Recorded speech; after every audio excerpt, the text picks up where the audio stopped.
Nigeria is going to be at the center going forward of all business activities relating to this country. If there are any businesses to be done by anybody, the priority will be Nigerian first. If you have any local content, there is no reason for you to go outside this country to import.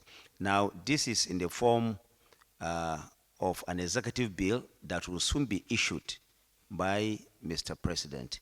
Already, Council has approved a set of those proposals, which I'm going to read to you, and the Office of the Attorney General of the Federation has been directed to prepare an executive order to be issued by Mr. President. Now, this seeks to foster a new business culture that will be bold, confident, but also very, very Nigerian. And it aims at making government to invest in our people and our industries by changing how government spends money, how we procure, and how also we build our economy. Going forward, Nigerian industry will take precedence in all procurement processes. Where local supply falls short, contracts will be structured to build capacity domestically. Contractors will no longer serve as intermediaries sourcing foreign goods where local factories die idle. As you all know, cocoa is the highest non-oil revenue contributor to the Nigerian GDP. However, we're still lagging behind in terms of our competitors next door, that is between Cote d'Ivoire and Ghana.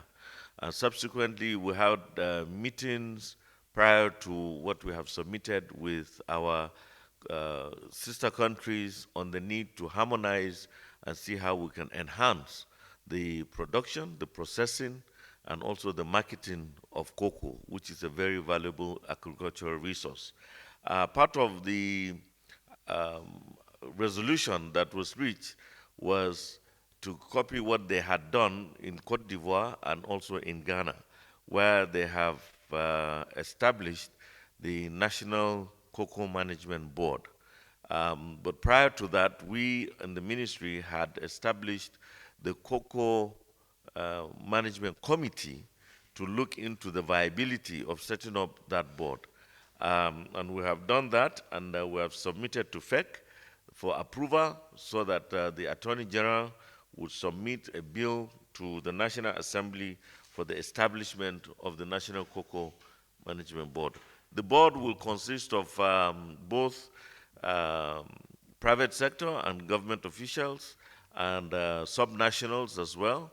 I believe representatives of subnationals will be the deputy governors, and also the Cocoa Research Institutes. We have one that is under the ministry to look into bringing up various varieties of cocoa which will aid in production, processing, and trade.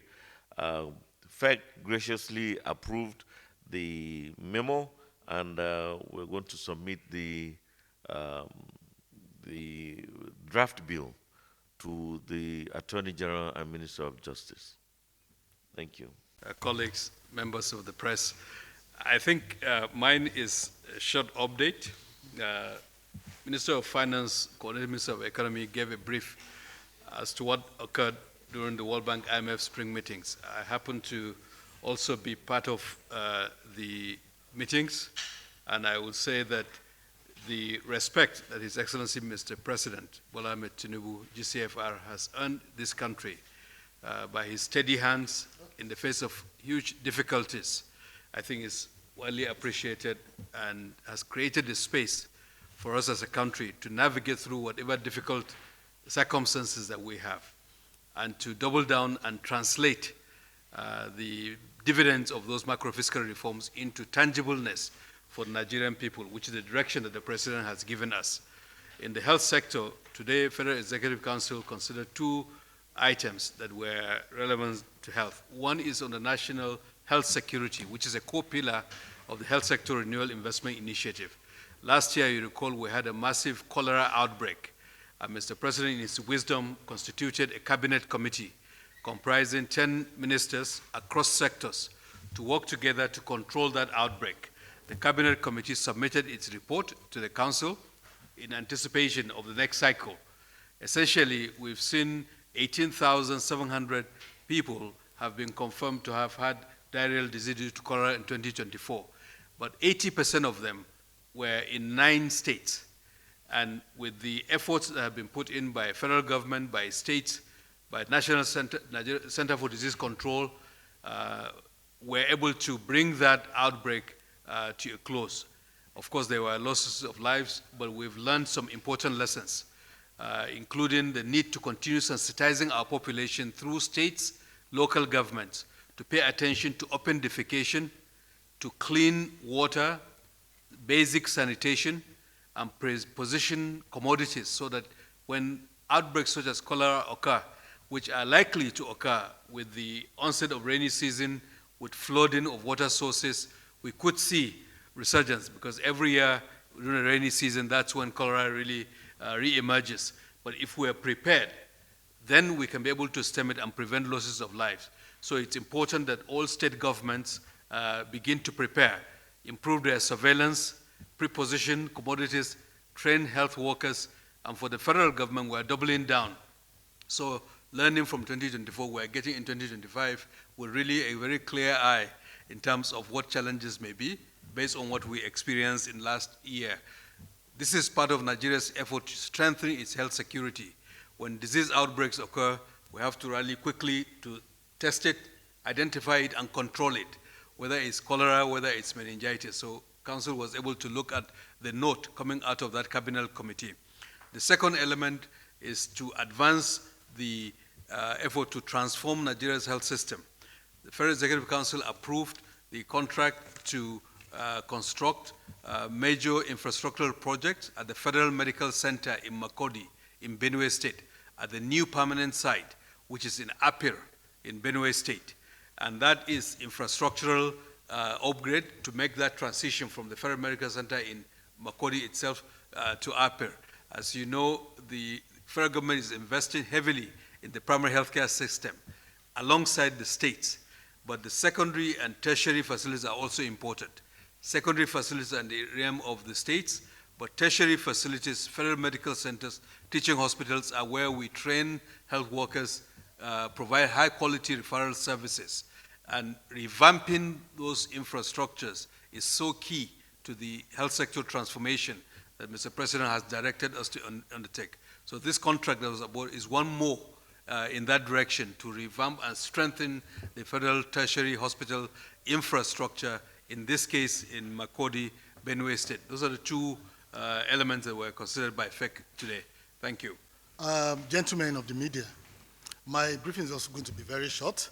At the Federal Executive Council meeting held today, this afternoon, 2 papers were presented regarding the national integrated policies for 2 of our critical sectors in Nigeria.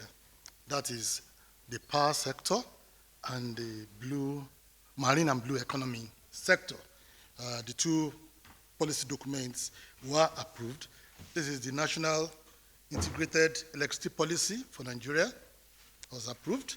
And this is the National Policy on Marine and Blue Economy that was presented by the Honorable Minister for Marine and Blue Economy. The 2 papers were considered, discussed in details, and approved. For the National Integrated Policy on Power, is more like a comprehensive document, framework that is designed to transform Nigeria's electricity sector in alignment with national development objectives and international best practices. This is mandated by Section 3, subsection 3 of the revised Electricity Act of 2023. even according to the Section 3 and subsection 1 of the revised Electricity Act 2023, it requires the federal government, through the Federal Ministry of Power, within 1 year from the commencement of the Act, to initiate the process for the preparation and publication in the Federal Government Gazette on Integrated National Policy on Electricity and the Strategic Implementation Plan. This basically addresses critical challenges in Nigeria's electricity sector through comprehensive framework for sector transformation, for clear guidelines for sustainable power generation, transmission, and distribution, as well as integration of renewable energy sources for power or energy diversification in line with climate change initiatives and promotion of energy efficiency in enhancement of the sector governance. And the policy actually contains 8 chapters, which will be released to the media anyway. It addresses the historical perspective of Nigeria's electricity sector, the key features of the Electricity Act of 2023, Nigeria's electricity policy objectives, the electricity market design, both the national market and the subnational market, as well as value chain analysis, stakeholders' roles and responsibilities, climate change and low carbon economy initiatives, gender equality and social inclusion, as well as the local content development, research and development, commercial, legal, and regulatory frameworks. Before we presented this, or before we finalized, it involved a lot of extensive stakeholder consultations, which include state government entities due to decentralization as allowed by the Electricity Act of 2023, the civil society organizations, the academia, the captains of industry, donor partners, development institutions, most importantly, private sector participants, due to liberalization, also encouraged by the revised Electricity Act of 2023. It includes consumer advocacy groups and all that. So we also recommended a 5-year yearly review of this policy to ensure sustainability, continued relevance, and adaptability to the power sector. We believe this will facilitate the transformation initiatives, the bold ones that we have taken in the power sector, and very soon, epileptic power supply will be a thing of the past. That is for the power sector. And for the marine and blue economy, the policy was also designed with a robust implementation plan of 10 years between 2025 and 2034. It aims at harnessing Nigeria's vast marine resources to drive economic growth and ensure sustainable economic development. The objectives of the marine and blue economy in integrated policy is to, number one, foster the sustainable management of marine resources to ensure long-term viability, to enhance governance and establish robust regulatory frameworks to support the sector. It also seeks to strengthen public-private partnership, since that's the way to go, to attract and encourage private sector investors into our marine and blue economy, to encourage increased investments, and to promote capacity building and skills development to empower individuals. And lastly, to ensure that all maritime activities are resilient to climate change and promote environmental sustainability. So that policy, lastly, contains 8 chapters too, which includes the maritime trade and transportation, fisheries and aquaculture, marine resources and industries, energy and environmental sustainability, blue tourism and recreation, maritime governance, education and training with regards to capacity development for monitoring and evaluation, and lastly, the implementation strategies. These 2 policy documents were presented to FEC and they were duly approved. Thank you very much. The Prime Secretary, Cabinet Office. Today, FEC approved the rescoping of a project that is within Ondo State and Ekiti State, and approve that the fund available be used to do 15 kilometer of the 18.438 kilometer dualized. And so FEC had earlier on approved that we should be able to rescope all the heritage projects within the available funds.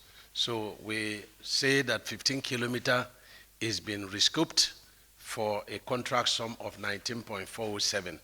And that is a rescoping stroke variation of dualization of Akure Eta, Oburu, Ijo, Ekiti border to Ikere Ado Ekiti, section 1. And that is in Ekiti State and spanning to Ondo State. That was approved. And then the second approval came from the rescoping and variation of the Sokoto that goes to Zamfara, goes to Katsina and Kaduna. It's a total of 375 kilometers dualized, and we inherited, even though it was awarded in at the twin light of the end of the last administration. And it was divided into 4 sections. The first section being done by SKCC, starting from Sokoto to Zamfara, being done on reinforced concrete. Second section is done in Zamfara axis and is being done by Setraco. And that's the section that was originally awarded. Its own section was 175 kilometer, and it was awarded for 105 billion.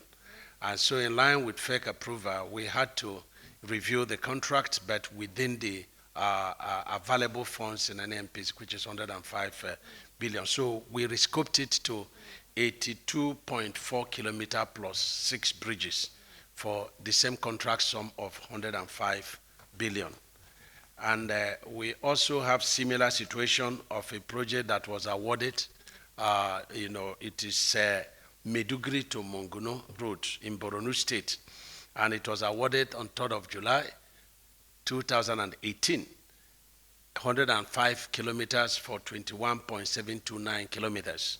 And in line with FEC directives, so we had to reduce the amount into 2 phases. Phase 1 is 30 kilometers, and that is for a contract sum of is 21 billion for 30 kilometers. The second phase is going to come as soon as this first section is completed, and then it will be brought before FEC.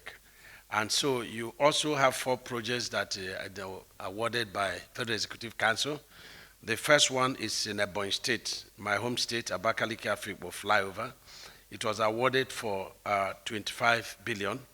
There is second section, or another one within this lot, construction of Ikoga Road, Anatan, Alakpoti Ado Odo Road in Ogun State. And that is awarded for a contract sum of 37.045 billion. Then you have the rescoped section of Enugu-Onitsha Road, 77 kilometers, which is awarded for 150 billion. The ongoing Enugu-Onitsha Road, which partly is being done by MT and under tax credit. And lastly, under this is the Bini Akure, the Bini Shagamu Road. The record that we had taken off from the Shagamu exchange, and then we took off 12 kilometer by 2, 24 kilometer. So the remaining one is 48 kilometer by 2, that's 96 kilometer, and that's what is being awarded today for 187 billion for CBC. And then we have the 7th Axia Road. The 7th Axia Road was approved by the last administration to be funded by China Exim Bank. And when we were in China, Mr. President presented to the President of China 2 projects, the Akwanga, Jos, Bauchi, Gombe Road, and then this 7th Axia Road for funding of China Exim Bank. And so the project has been, is 50 kilometers, and with 5 kilometers of bridges over there. And it's an evacuation corridor. It takes us from the Lekki Deep Sea Port, evacuating the goods of Dangote, the Dangote refinery, Dangote fertilizer, and other goods of the Deep Sea Port. And it takes us straight to Ekpe, and it takes us straight to the Shagamore, which is, exit, to the 17 southern states and the other northern states, within that axis. And so it's been approved for a total of $651.7 million US dollars. And then the last time there was approval of Abai-Kote-Bene Road, and which I had mentioned here. So the memo was not circulated. Today it was circulated and they ratified for a total sum of 30.225 billion. That's phase one. In the same category of ratification was the rehabilitation of Ebute Aero Outer Marina Shoreline, which has been, it was awarded 414 billion before, and to build world equipment plant company. And today it's been reviewed to a total sum of 176.495 billion, because we had a number of infrastructure along the coast that were, being eroded, like the military base, the marine, navy base, were being, eroded, and so it became an emergency situation. And of course, the last one was the Gombe, the rehabilitation of Cham Numan section of Gombe Yola Road in Adamawa State, which is been rescooped, into phases, and awarded for the first phase 9.253 billion in favor of CGC. Let me also say, finally, that we have good news out of the section 1 of the Lagos-Calabar Coastal Highway. That section 1, over 70% work has been done, and so 30 kilometers is going to be made available for Mr. President to commission, and another 10 kilometers is going to be made available for section 2. And of course, Sekoto Bagadagri, we want to make available 10 kilometers completed on concrete at KB axis before the 25th of May. And I'm very, very happy and excited to announce that the loan component of that project was being reviewed by the Dutch Bank and the South Development Bank of Southern Africa. And they reviewed, all the bid documents. For them to give you money, you have to pass through, the eye of a needle. And they came up with a verdict that the procurement was excellent. In fact, they said that it was undervalued. They said also that to the Minister of Finance far away in America. And they said that to us, when we took them through the road. So I'm very happy, in as much as I've run the figures within the local, forum, but we've been exposed to international, review, and are very, very satisfied with the content and character of that project. And so I feel that it's important that I let you know. Thank you, sir. You may be aware that some of the dams were constructed as far back as 1974.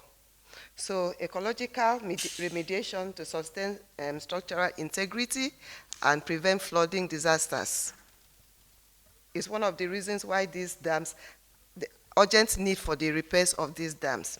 So today, 3 contracts were awarded.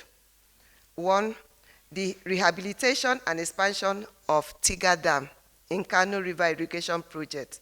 This is awarded to Messrs. Masaki Limited at the cost of 11,838,674,155 naira 77 kobo.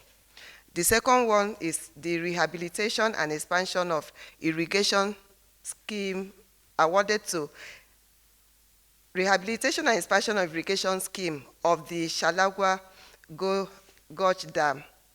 This is awarded to UYK Nigeria Limited at the cost of 7,469,055,900 naira 87 kobo. While the last one is the rehabilitation of the Kafin Chiri irrigation project, which has been awarded at the cost of 7,400,000,000 naira. The intervention by Mr. President is in line with the objectives of the Renewed Hope Agenda on food security and creation of wealth. This intervention will positively impact 30,000 farm families, 50,000 acres of arable agricultural land, and it would enable 3 annual farming cycles through irrigation, and this will also generate over 300,000 employment. So some of the works that are included are erosion control works, watershed management in 16 local governments of Kano senatorial district, and ecological remediation and rehabilitation of the 3 dams that I've already mentioned. And also today, from the Ministry of Water Resources, Federal Ministry of Water Resources, contracts has been awarded for the repair of the Alao Dam in Maiduguri. You may recall that this dam caused the flooding in Maiduguri last year. So this contract has been awarded to prevent such occurrence this year. Thank you.